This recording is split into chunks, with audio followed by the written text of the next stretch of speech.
Every morning, I wake up to this sunlight lamp, the one that went viral in the wellness community last year.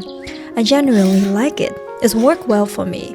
But as someone who's been in this wellness industry for years, both as a consumer and a creator, there's one thing I need to get off my chest in this video.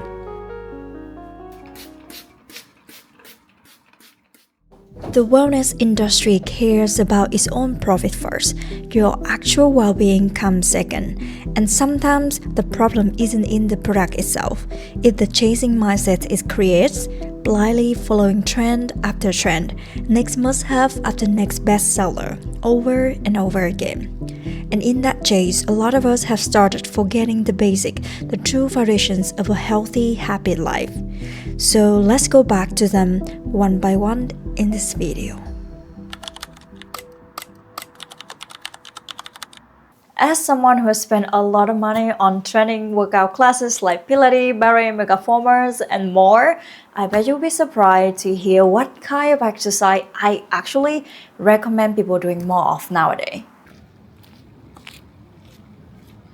It's actually daily walking and also basic strength trainings if I can add one more. Most of us with desk jobs and minimal daily movement underestimate how much a simple daily walk can do for us over time. Our bodies were never designed to sit for 8 hours per day. We're built to walk, to move, to carry load, and that's part of why our leg muscles are some of the largest and strongest in our body. You know, daily walk actually helps support metabolism, regulate blood pressures, and lower cardiovascular disease risk. And strength training, even just body weight squats, push-ups, or a resistance band at home builds and preserve the muscle we need as we age. Both a low effort to start and daily walk is free. Don't get me wrong, I am not saying that Pilates or other exercise classes aren't worth it. They're truly great for our body and mental health too, but the point is daily walking and basic strength training are the baseline. They are affordable and accessible to everyone,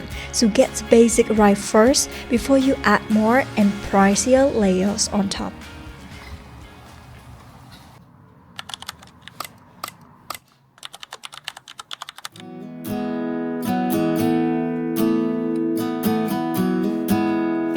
If I told you about my darkest periods with food, it would have to start back in university time, when I ate whatever was left in the fridge or grabbed something quick from the grocery store just to get through the day. But back then, I was also introduced to supplements and vitamins meant to cover for whatever my diet was missing, which at the time was a lot. I was taking daily multivitamins, a 32 veggies in one supplement, and a bunch of other things I saw advertised online. If you look at what I eat every day now, mostly freshly cooked meals, and wonder what changed, just remember that what you put into your body isn't just fuel to function, it is also reflected in how you feel every single day. Are supplements and vitamins bad? No. The problem isn't taking them. The problem is when your diet is poor, lacking real fruits, vegetables, and natural protein, and instead packed with ultra-processed food, and you keep buying more supplements to try to fix your wellness instead of fixing the foundation. The wellness industry benefits every time it sells you a new vitamin, supplement, or solution.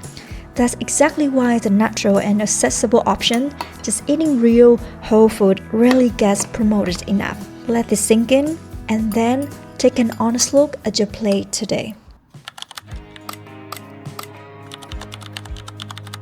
Besides sitting 8 hours a day at a desk job, have you noticed what else isn't very natural for us anymore? We are surrounded by four walls, modern concrete, and so distant from nature.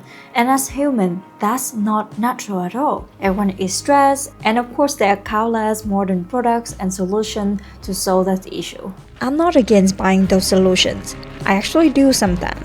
But I wonder, have you thought about simply spending more time outside closer to nature first?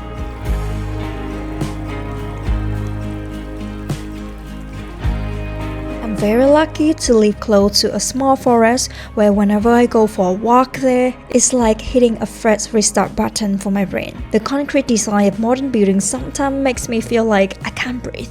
All I need is open space where my sight isn't blocked by walls, fresh air that doesn't come from a vent, and to simply be there with nature, where I remember my life is meant to be lived, not just managed.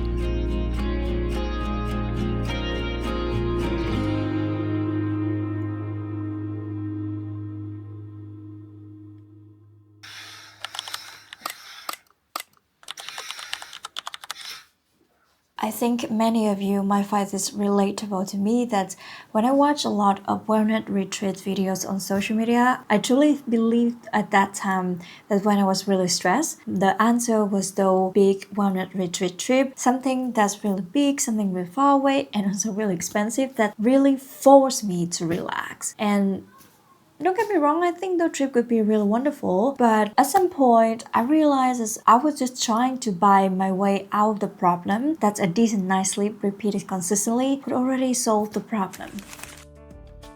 2 years ago, I started following something simple, the 8-8-8 method. 8 hours of sleep, 8 hours of work, 8 hours of actually living for myself. No retreat, no product, just protecting my sleep like is non-negotiable. I have read some research about sleep and its impact on our body. It's made me curious, and eventually I tried to consistently sleep enough for a while to see what happened. And yes, the research didn't lie. Sleep really heals our body, and before purchasing any expensive solution to your stressful life, you should make sure you sleep enough first.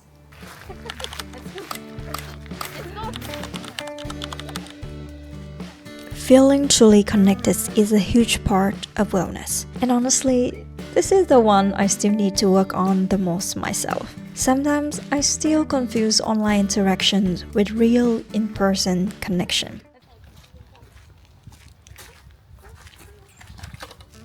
It's easy, especially as a creator, to measure connections in number, views, followers, comments.